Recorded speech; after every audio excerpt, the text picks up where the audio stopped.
তার আজ বাকি টাকা দেওয়ার কথা ছিল। আমার আজ হসপিটালে যাওয়ার কথা ছিল।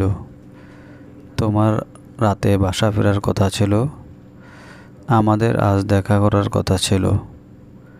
কাল তোমার পাসপোর্ট অফিসে যাওয়ার কথা ছিল। Hello viewers, welcome to my channel English now and then. Video শুরুতে আমি যে সেন্টেন্সগুলো রিড আউট করেছি এবং এই সেন্টেন্সগুলোর মধ্যে কমন যে ওয়ার্ডটি রয়েছে করার কথা ছিল এবং এর জন্য আমরা ইংরেজিতে ব্যবহার করব ওয়াজ টু এবং ওয়ার টু। আরও ভালোভাবে বোঝার জন্য আমরা একটা স্ট্রাকচার ব্যবহার করতে পারি। And the structure will be subject, then was to oblique were to, then verb present from, and then other words.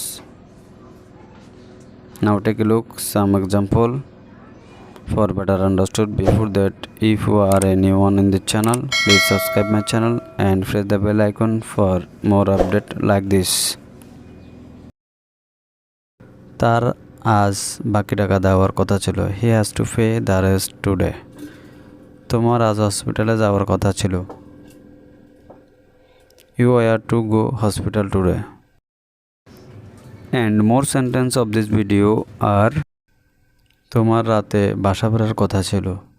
You were to return home at night. আমাদের আজ দেখা করার কথা ছিল। We were to meet today. And also the next sentence are কাল তোমার passport অফিসে যাওয়ার কথা ছিল। এবং এই সেন্টেন্সটা ইংলিশ ট্রান্সলেট কী হবে তা অবশ্যই কমেন্ট বক্সে লিখে জানাবেন। আজকের ভিডিও পর্যন্ত। Thank you all, thank you everybody. Please do like, share and comments and never mistake to subscribe the channel. Thank you once again.